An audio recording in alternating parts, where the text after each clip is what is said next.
Mengaku kecewa lantaran aspirasi tidak diakomodir oleh kepala daerah dan wakil rakyatnya. Sejumlah warga Desa Gunung Keramat, Kecamatan Cisolok, Kabupaten Sukabumi ini rela melakukan aksi jalan kaki ratusan kilometer hanya untuk menyampaikan aspirasinya kepada Presiden Jokowi di Istana Jakarta. Sebelum melanjutkan perjalanannya sambil membawa poster bertuliskan tuntutan mereka, masa petani sayuran ini pun sempat berorasi di pelataran Tugu Kujang, Kota Bogor pada Kamis pagi.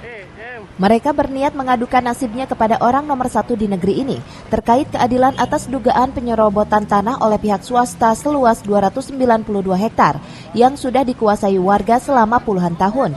Mereka juga akan menanyakan soal kepastian hukum terkait surat pelepasan hak atau SPH atas tanah ex-HGU milik PT Tibar. Perjalanan kami dari Pelabuhan Ratu menuju Istana Negara di Jakarta, tujuannya untuk bertemu dengan Bapak Presiden, menyampaikan keluh kesah para petani penggarap ex lahan HGU Tebar yang sudah habis HGU-nya semenjak tahun 2000 dan kemudian ada proses take over ke pihak lain. Kemudian kami sudah mendapatkan SPH, surat pelepasan hak seluas 292 hektar. Dan pada saat ini lahan itu diklaim secara sepihak oleh pihak swasta, pihak lain.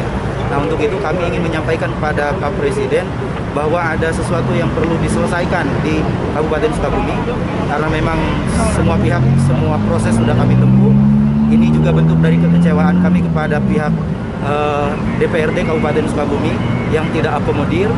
Kebetulan pada tanggal 4 Desember kami sudah menyampaikan, melayangkan surat untuk meminta audiensi dan tidak ada jawaban. Ketika kami sampaikan kami akan ke pusat, Pak Ketua DPRD Kabupaten Sukabumi menyatakan silakan.